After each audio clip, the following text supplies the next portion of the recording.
Dakar sveiki bičiuliai, vėl rubrika Riškim kartu. Kadangi jau pradėjom tą temą apie fiderinę gumą ir sistemėlės, tai daugumą prašėt parodyti, kaip reikia fiderinę gumą surišti, kai naudoji kaselės sistemą su monovalu. Taigi, ko mums reikės, žinoma, monovalo, žirklučių, fiderinės gumos, stopmazgių ir šėryklos su atvodu. Taigi visų pirmiausia, ką darom, tai imame šėryklą su atvodu, veriame ant monovalo. Štai. Po to imame stopmazgius, veriame 2 stopmazgius. Tikriausiai daug kas matėt, yra nufilmuotas video, kaip pasidaryti kaselę. Kas nematėt, pažiūrėkit. Štai, užvėrė 2 stopmazgius, juos nutraukiam tolyn ir iš monovalo formuojame kaselę. Štai taip. Kaip ir minėjau, tarp 2 pirštų paėmę valo galus, sukame ir suformuojame labai gražią kaselę. Jeigu naudojat fiderinę gumą prie kaselės, tai rekomenduoju kaselės ilgį daryti 10 cm. Štai kaip tik turime lygiai 10. Jau tikriausiai po tiek laiko jau realiai kaip ir liniuotis nebereikia, man tai iš akies plius minus pataikai.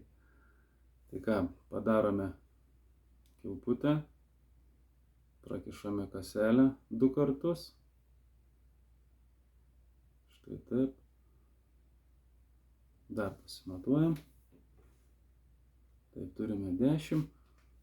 Žinoma, mazgą būtinai padrėkinam ir užtempiam. Štai taip. Turime padarytą, suformuotą kaselę. Nereikalingą valo atkarpą nukerpam. Stopmazgius pritraukiam prie kaselės.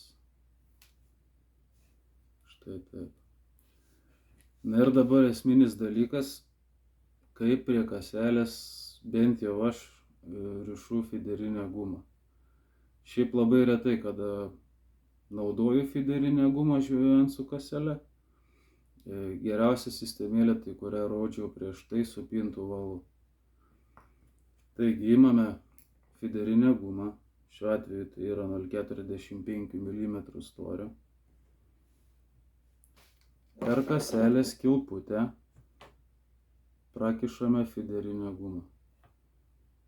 Viskas labai paprasta. Štai taip. Dabar prilaikydami kaselės kilputę ir fiderinę gumą, fiderinę gumą apvyniojame 5 kartus. 3, 4, 5.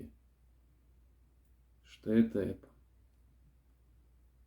Per likusią kilputę fiderinėje gumoje prakišame fiderinės gumos galą 2 kartus.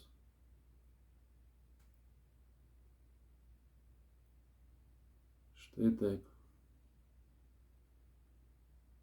Žinoma, prieš užveržiant visada rekomenduoju mazgus drėkinti. Ir labai dailiai, atsargiai užtempiam.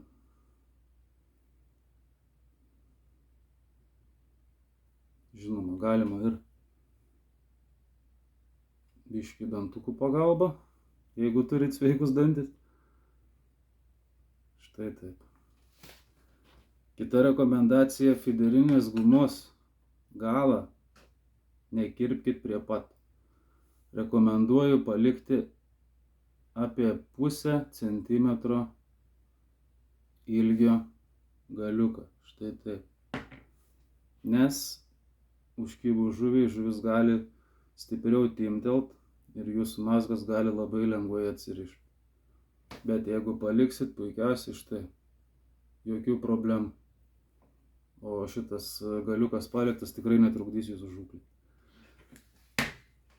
Sekantis dalykas, tai žinoma, atsimatuojam, kokio ilgio mums reiks fiderinės gumos. Šiuo atveju, kaip minėjau, ilgos fiderinės gumos naudojant kaselės sistemą tikrai nereikia.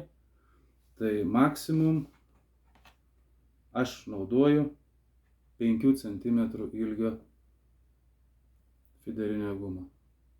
Atsimatavę 5 cm pasidarome kilputę ir vėl 8 pagalba padarome fiderinės gumos kilputę.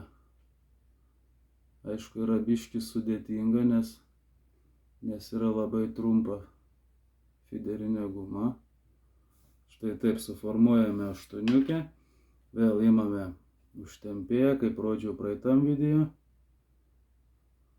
dailiai pritraukiame, mazgelį būtinai padraikinam ir su to pačiu užtempėju dailiai užtempiam. Štai taip. Nusikerpame fiderinę gumą.